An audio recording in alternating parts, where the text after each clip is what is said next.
Hello, I'm Paul Briley, and you're listening to Off the Comma. I'm a human who cares about supporting other humans. On this podcast, we'll explore all facets of what it means to feel stuck in life. We talk with people just like us who have found themselves sitting on a comma and not knowing where to go next. We'll unpack the experience with them, where they've been stuck, what it feels like, what they experienced, and what they learned. My goal is to inspire you by seeing yourself in others. I believe that when we feel more connected and seen, magic can happen.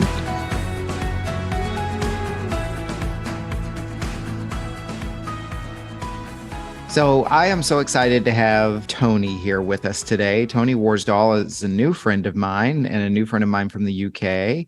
And we've only known each other since like end of March, early April. So I'm really excited not only to hear your story, as I always am excited to hear everybody's story, but yours in particular, because I haven't really known you for very long. So I'm going to learn a little bit more about you. And I think we're going to deepen our friendship today. Tony, tell us a little bit about yourself. How would you like to be known and what would be important for people to know about you?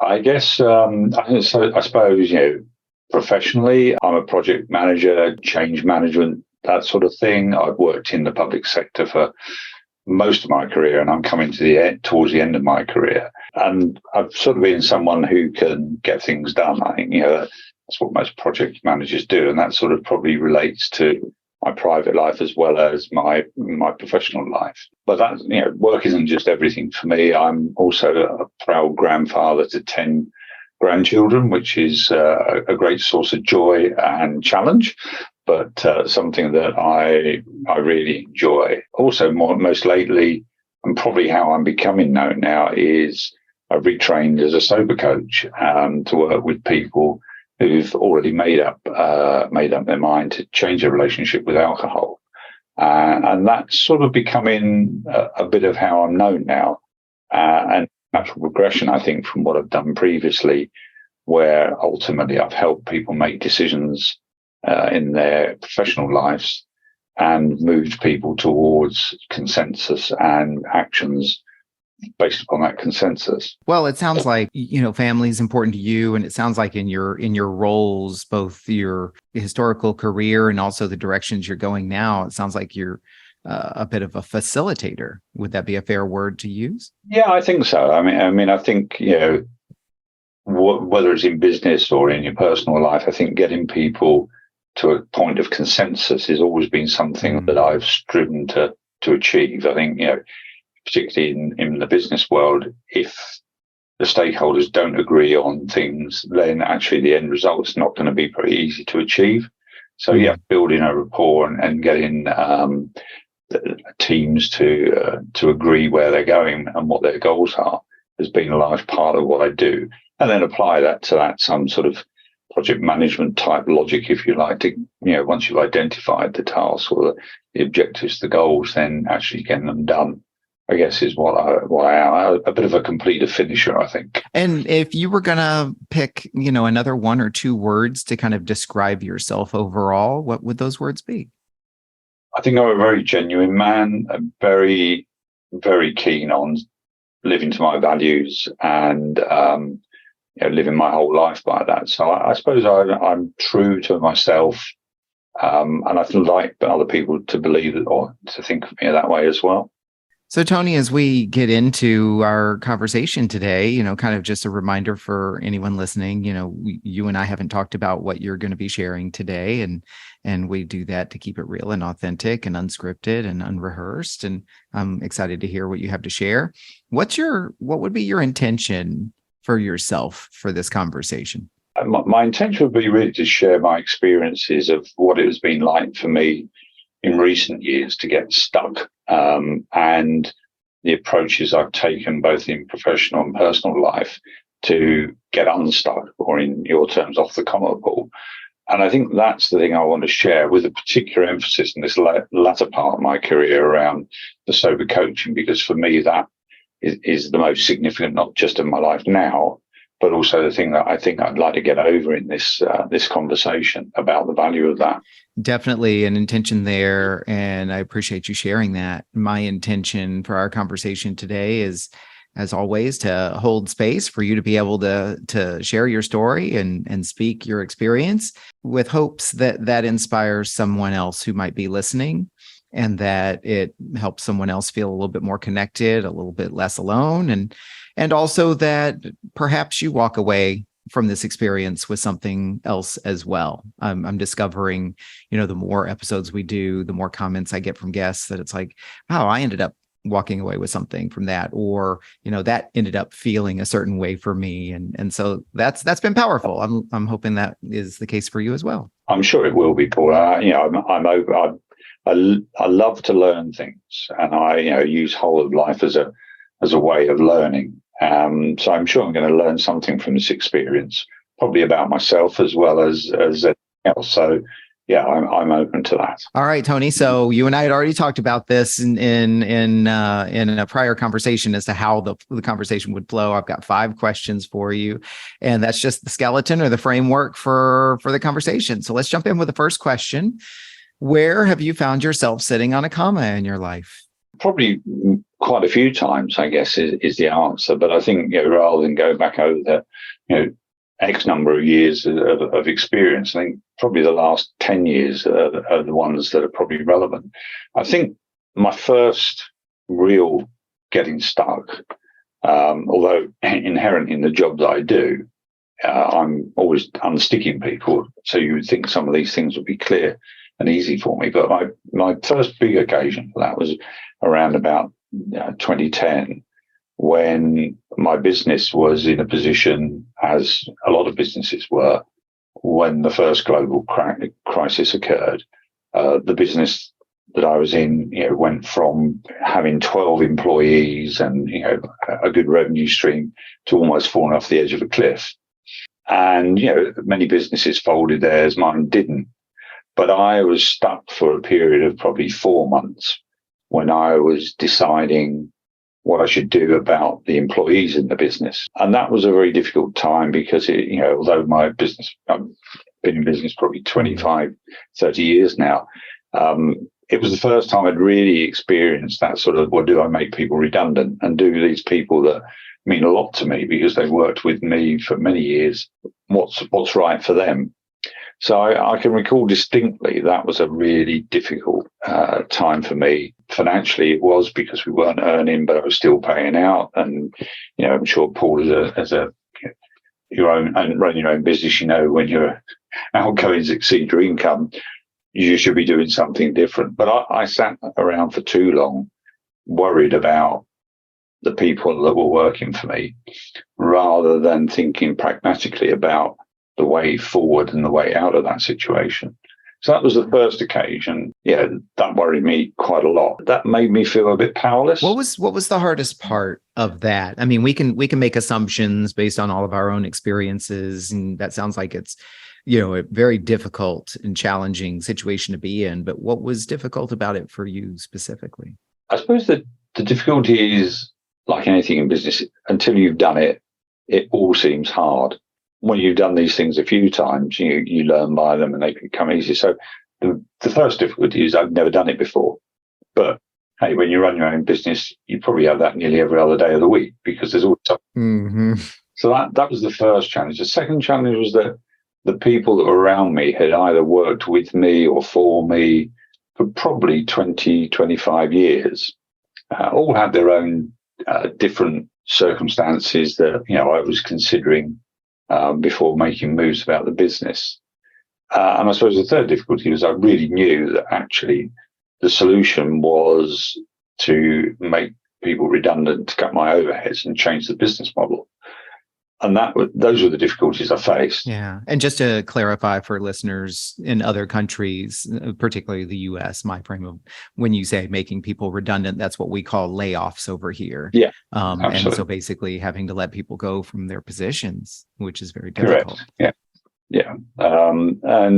So that was a quite a traumatic time. And I can still remember the unease and the feelings I felt around that. What did that create for you? You kind of already started answering that question. You said the unease and the feelings that you had around that. Like, what did this experience create for you? It created, that whole sort of anxiety around that was, was one of the big problems. I guess, in the business I was running, it's a consultancy business. It's all about people with people. And how do you motivate people when you're sort of saying to them, well, this could be your last job, etc. So managing and motivating the people in the team was quite challenging, but also knowing that perhaps the business aspirations I have for my company were not going to be realised. I'd set out a plan, a 5-year plan where we needed to get to, and we were well on the way to doing that. To suddenly be faced with a situation where, because of circumstances outside your control, that wasn't going to happen.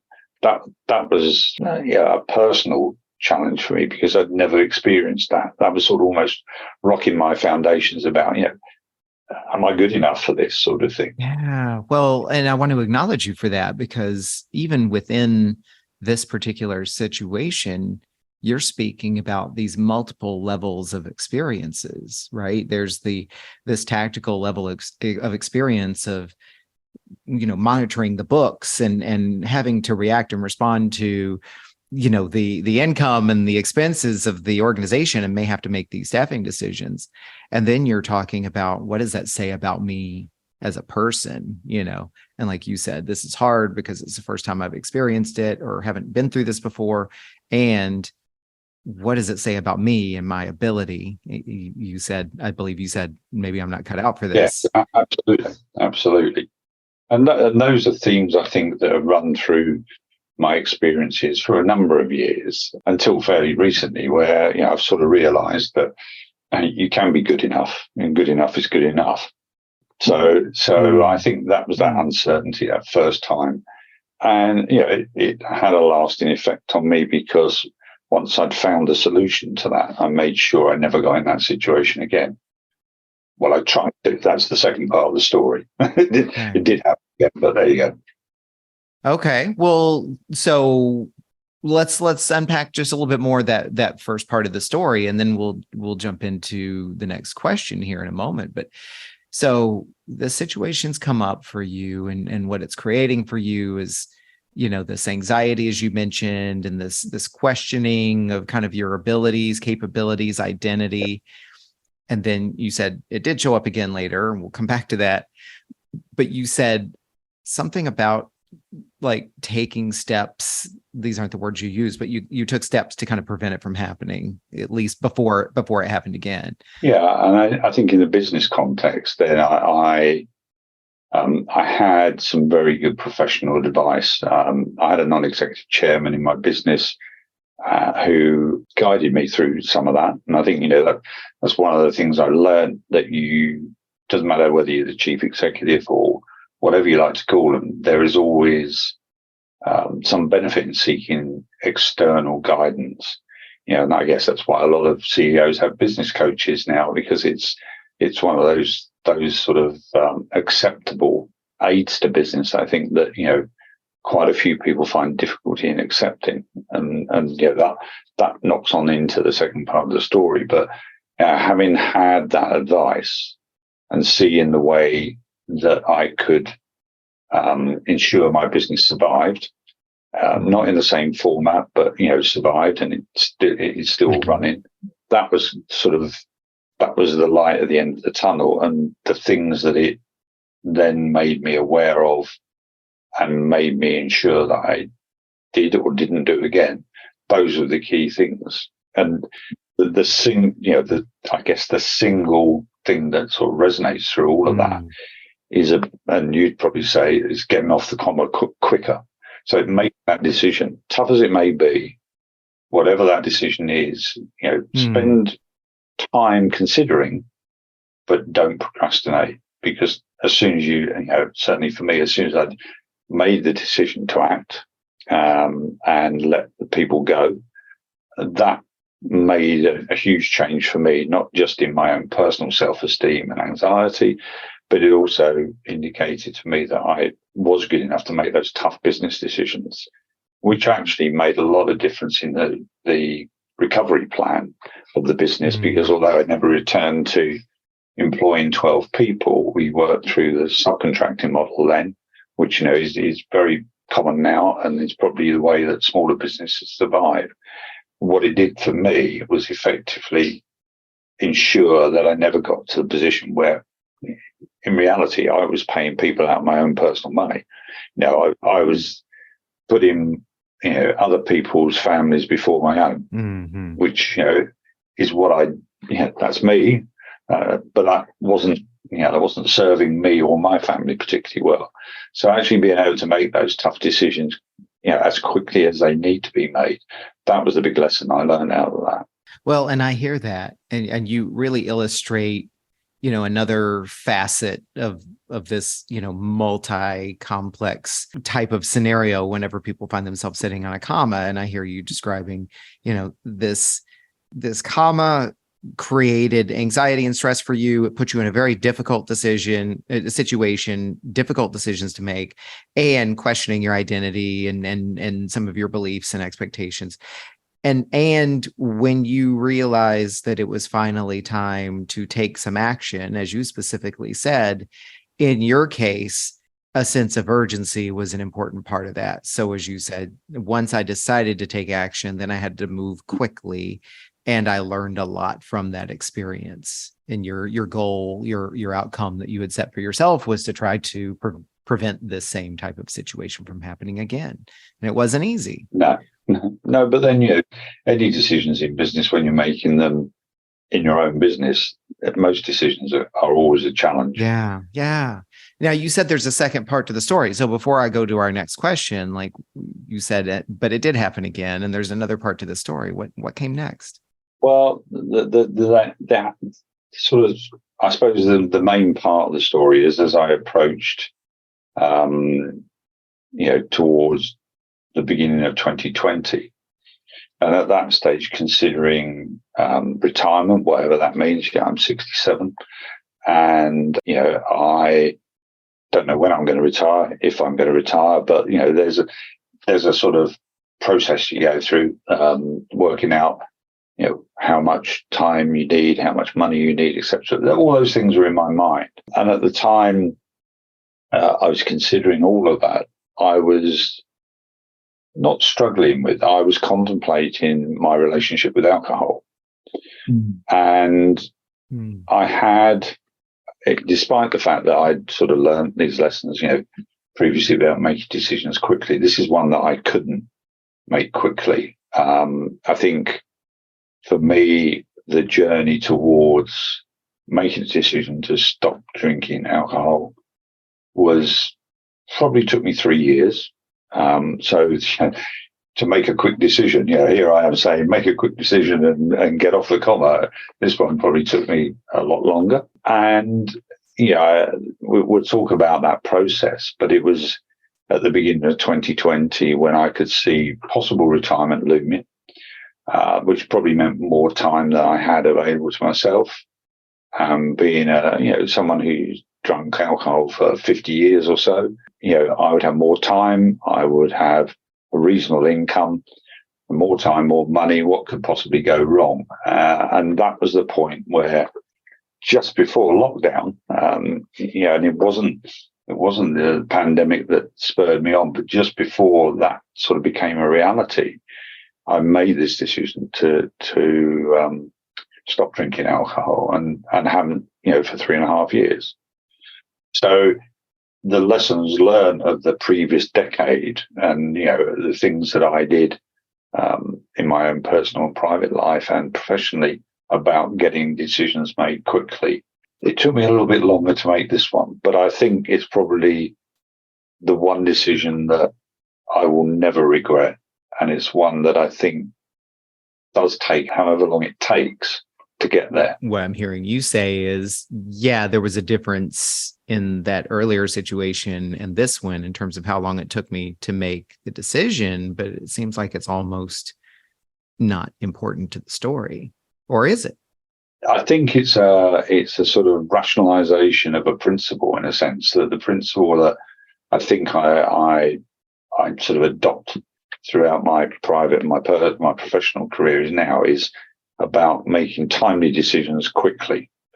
And I think that's when it came to the personal decision about stopping drinking alcohol, I think it was a timely period. 3 years was probably a timely period because during that time, I had to go through a number of different things that all seemed appropriate at the time. But I suppose the sort of, and it's probably part of the next question or a further question might be talking about, Paul, is that actually getting off that coma in that occasion was just hugely beneficial. And I think, that the result of getting off of the coma and getting unstuck in all of those scenarios were all equally beneficial.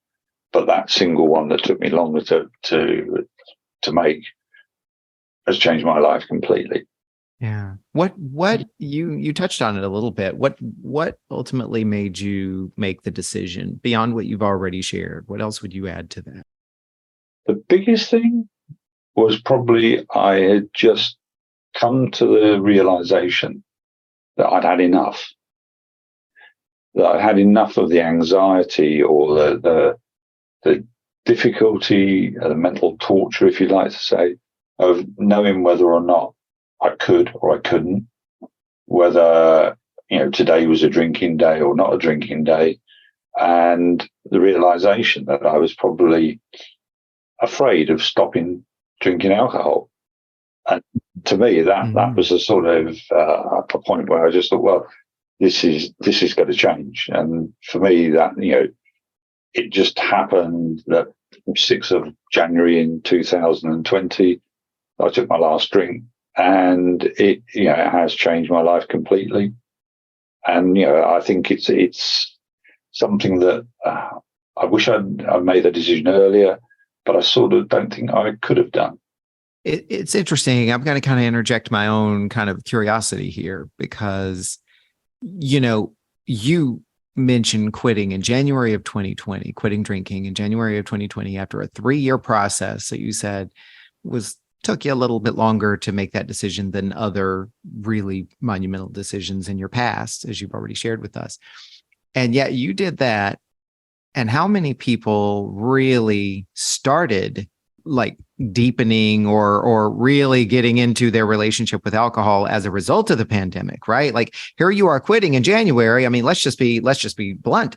You're quitting in January and staying alcohol free through the pandemic when we were watching every day starting in March, people celebrating day drinking because they're working from home. And now how many people are kind of really having their own reckoning with their relationship with alcohol as a result of the pandemic. So it's just interesting. So how did you maintain it? Yeah. I mean, it did feel quite strange to start with because, as you say, everyone else I was talking to were like, yeah, happy days. We've just got more drinking time. And so the early days were quite difficult, but not terrible because I knew what it meant for me. And I think I did sort of hunker down on what was important for me at the time, not everyone else. So, yeah, it was strange. And I had to sort of stand back and watch some of my dear friends sort of descend into that habit a little bit further than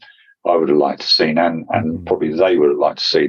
Thankfully, most of them have overcome that. But, dry January in that particular year, it wasn't very dry for many people. Mm-hmm. Well, Tony, on that topic, though, elaborate for us, if you will. Like, what was the thing that was clear to you that you held on to that kept you committed to your vision while everybody else was descending into day drinking, pandemic drinking? I think it was about a belief that I was doing the right thing for me, and I was making a journey towards the person that I was meant to be.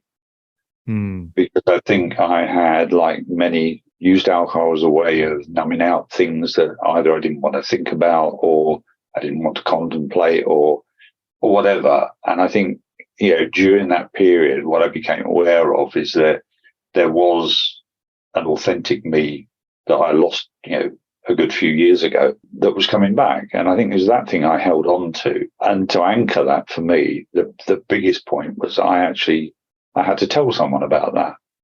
because being accountable to yourself is one thing, but being accountable to someone else, I think, is always a challenge, not just in sobriety, but also in many other aspects of life. So, and again, because it's such a personal thing, I found it hard to tell people that I knew very well, including my wife, that I'd made that decision. But it was a difficult, an odd thing, because I don't, if I'd asked her, I don't think she probably thinks I ever had a problem with drinking. But for me, it was a problem because it was just something that did not sit well with me.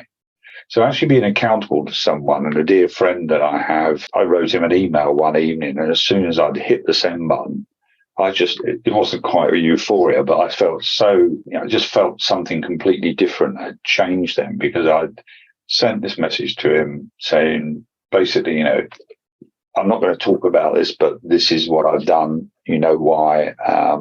And I got a lovely message of support back from him.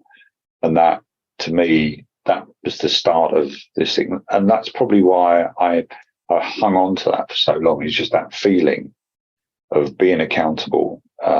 Although it isn't so much a case now, but in those early days, being accountable to someone else to give me confidence to then have the conversation with other people, including my wife, including my friends, about why I decided to change my relationship. I want to acknowledge and kind of reflect back some of what you've said, because I think it's important. When I said, what was the thing, that kept you anchored? You said a belief in, that it was the right thing for you, that it was guiding you to your authentic self, telling someone, as you just elaborated on, kind of this sense of accountability and having somebody else be able to support you. One thing that I think people will be really interested to know, especially somebody else who might be curious themselves or also be facing this in their lives, what did you hold on to? What was the thing you wanted that you held on to that allowed you to stay convicted and stay true to this that you were creating for yourself? Yeah.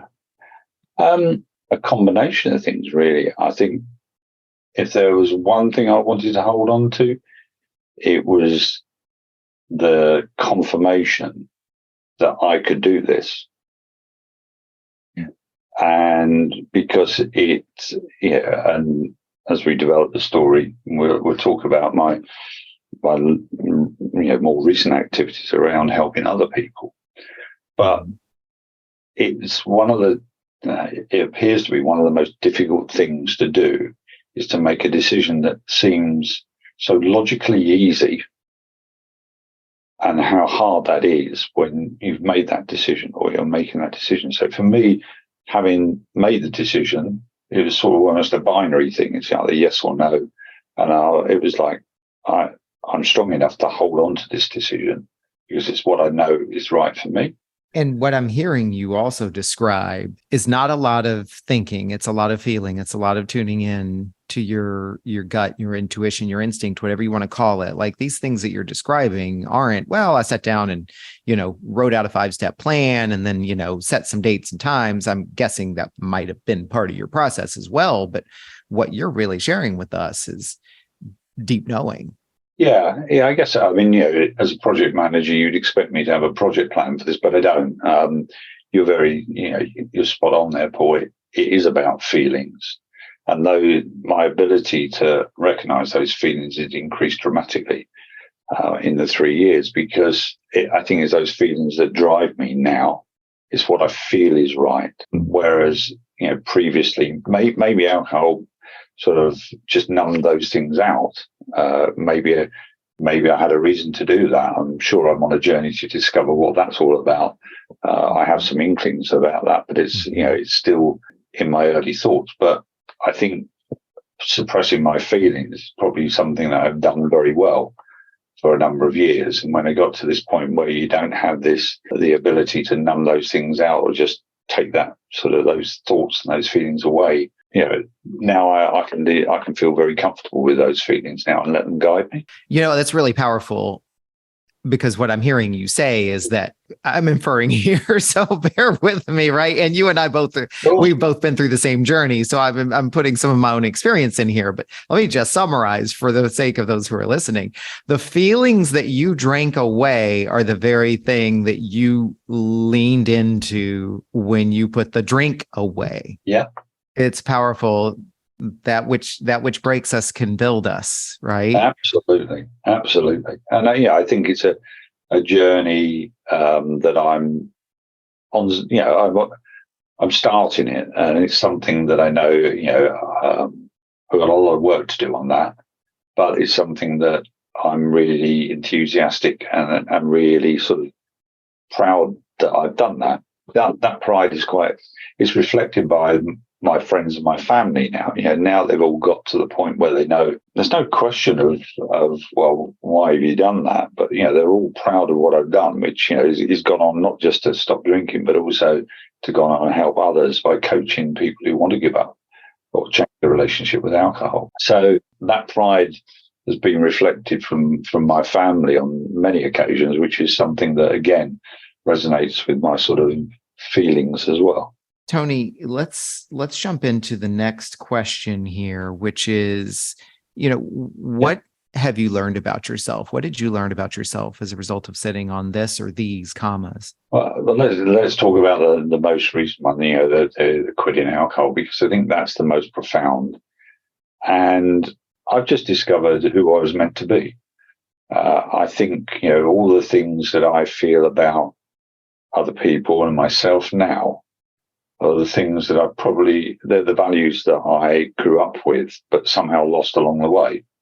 And I won't say that alcohol took all of those away from me, because, growing up, having a family, working in business, all of those things can erode your values, if you allow them to. And I think, probably that was the case for me. And I'm now, discovering that those values are really what I was meant to be. And they sit so well with me, and I see the world in a completely different way than I did when I was working, with some of the top companies in the UK and trying to build my business. It's a different world now, and I'm seeing and enjoying that through different eyes.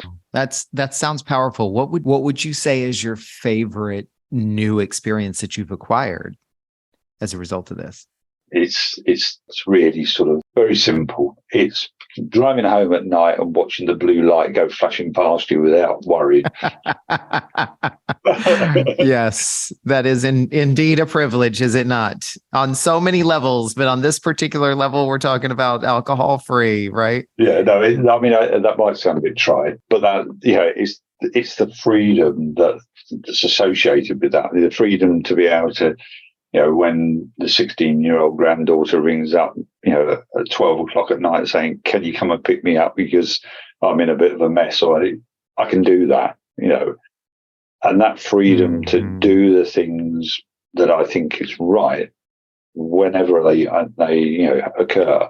That's something that it's a great feeling, to be able to say yes to everyone. And yet it's not trite. It's not such a small thing, right? Because as someone who, or for anyone who likes to enjoy alcohol or enjoy drinks, whether it's wine or whatever in the evening and so forth, even if you're enjoying your alcohol, if you have any sense of responsibility, you're not going to be driving after the first glass, right? And so if you enjoy alcohol more than one night a week, there's more than one night a week that you can't be driving. And if you are driving and you have any sense of responsibility, you're also worried about whether or not you're going to get in trouble or harm someone. So that's not a small thing. Yeah. No, it's not. And let's just be clear here. I'm not painting alcohol as the villain in this piece at all. And I'm not suggesting to anyone that, they should give up. But as you just said that, Paul, one episode came back to my life. It's when my mother passed away, and it was a Sunday evening. And as usual on a Sunday evening, we'd had our Sunday that evening meal, and I'd probably drunk a bottle of wine with that and a couple of. And I got a call to say she'd fallen over, and I had to drive up to the Midlands, knowing full well that I was way over the top. And that it doesn't haunt me, but I can still remember it. And it just, that felt wrong. And, Mum sadly passed the next day, but at least I got to see her before that happened. But, that's the sort of thing, I suppose, my sort of, my blue light incident, that's probably the one that I wish I didn't have to have done. Yeah. And yet, thank you for sharing that, because it takes courage to admit these things. We all have our own stories. I'm not sitting over here in judgment. I could share stories too, but it's not my episode. But I think what's important there is to recognize that, you have the option to look back on that with regret and shame. And instead you're looking back on it with observation and noticing and learning. Right. Yeah. And also feeling comfortable to share that with people as an example. Yep. So, Tony, what has changed for you as a result of sitting on this comma? Well, if we're talking about the sort of relationship with alcohol, the fact that, I personally, now have moved forward in that in itself is a change.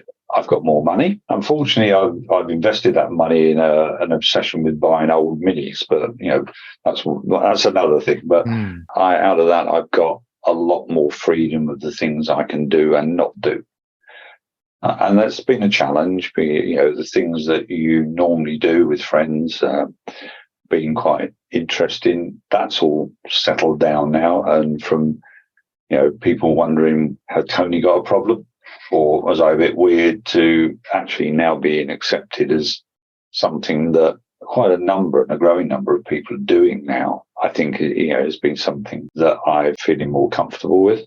Talk a little bit more about that, Tony. So you said, I've got a lot more freedom. And then there was a little bit of hesitation there, because you were alluding to how other people perceive you and what options you have with other people. Kind of dig a little deeper into that. Where were you going?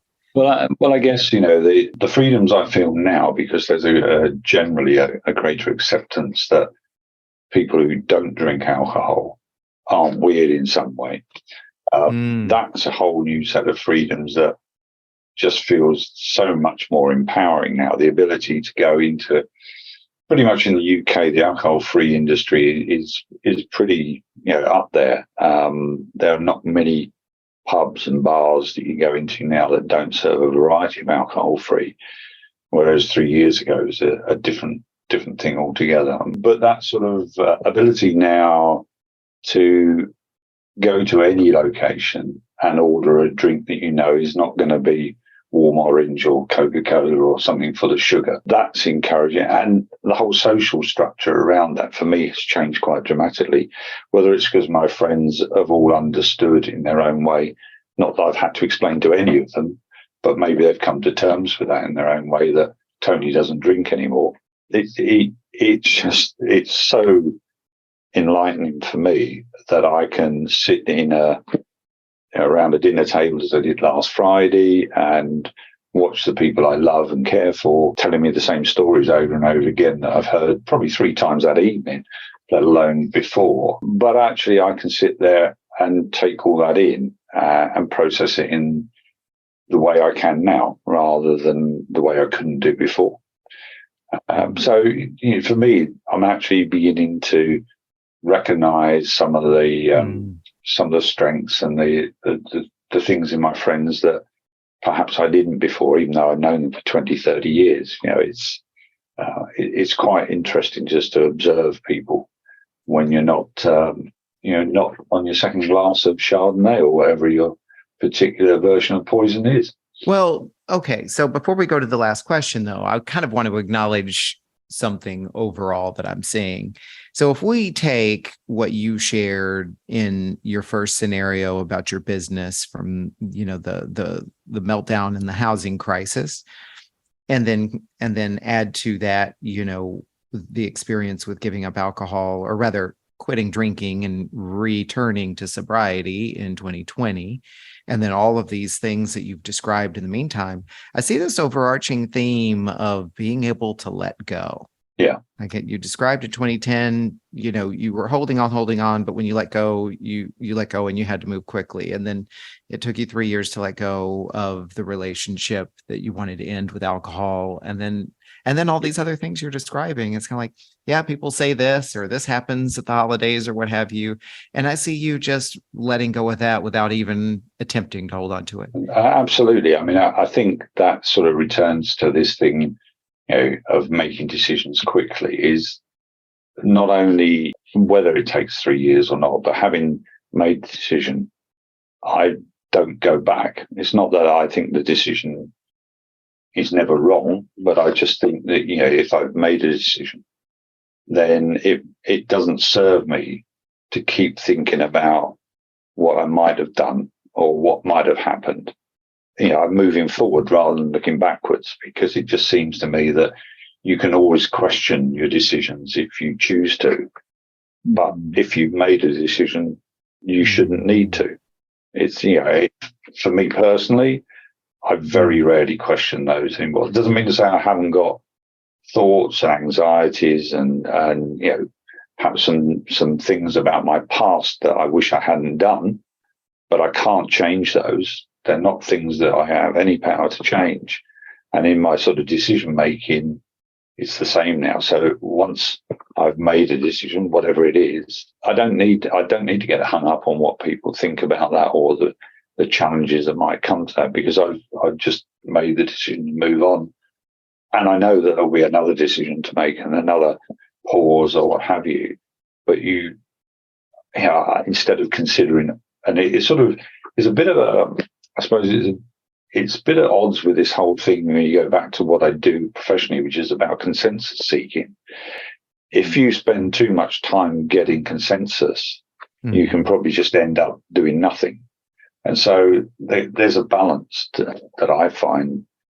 Yes, I want to bring people with me, both in my personal and professional life.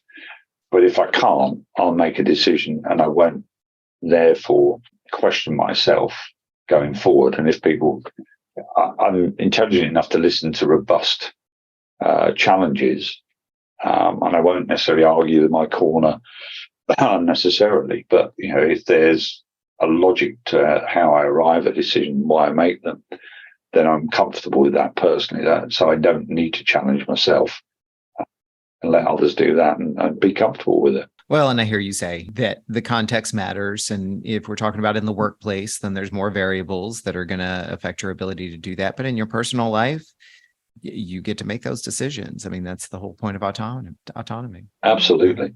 Tony, last question here. What does getting off the comma look like for you?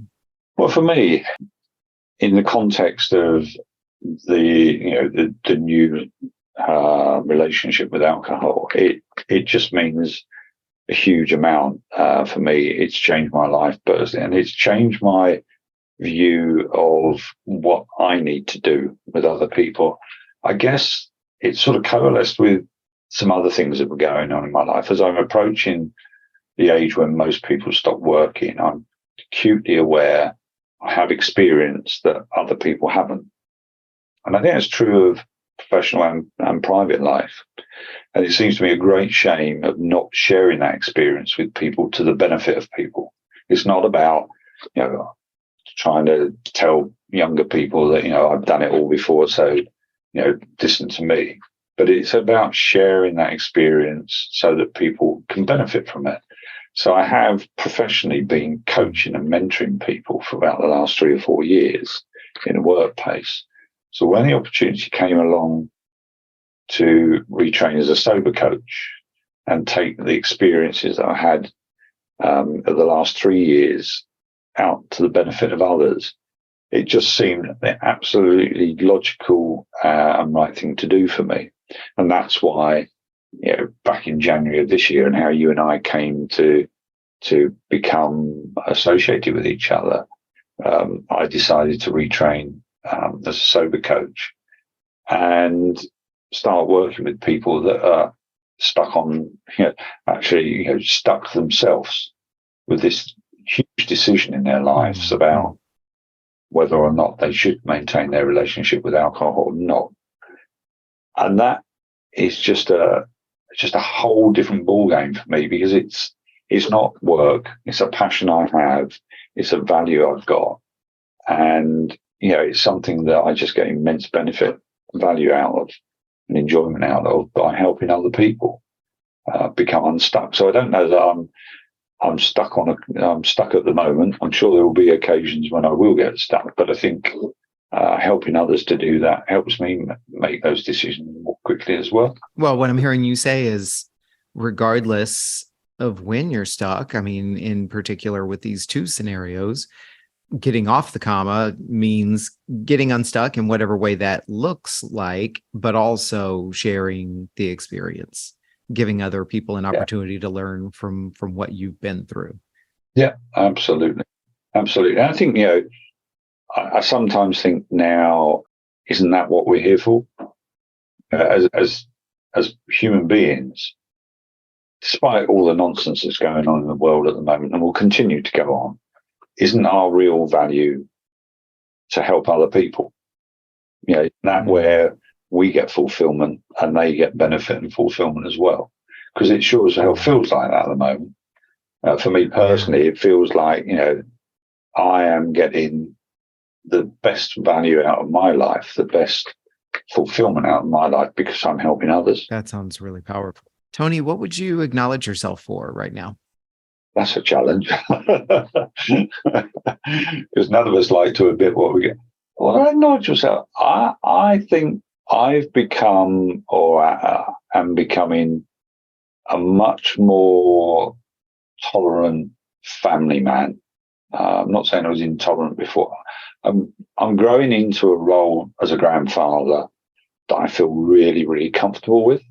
And so being able to do that, for all the circumstances that come together, like having 4 boys and having children, and then having the time to benefit from that and to benefit them as well. That's what I think I would acknowledge myself for, is just actually being more comfortable and more accessible as that sort of person in their lives. Which seems like it fits into this theme of, again, being able to share your experiences. Absolutely. It seems to me. I mean, I met up with my son in his 40s yesterday.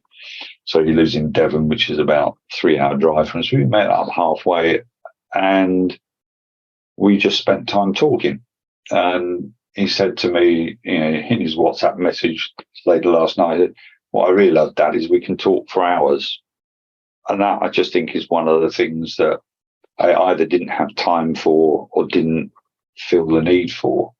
But I now can, give time to not only my family, but others that feel they need it.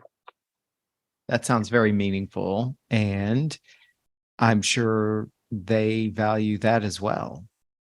Yeah, I think that's the thing about that's been reflected in feedback I've had from them, which is, probably the most powerful when your sons tell you they're proud of you and they love you for that. I just think that's something that, I couldn't have dreamed of.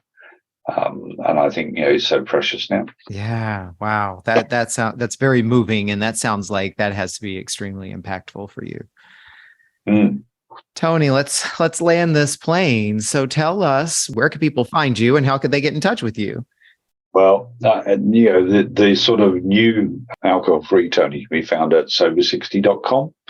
And that's where my story is in more detail than the one I've told today, and also the opportunity to work with me or for me to work with other people. That's where they can find out what I do, how to contact me.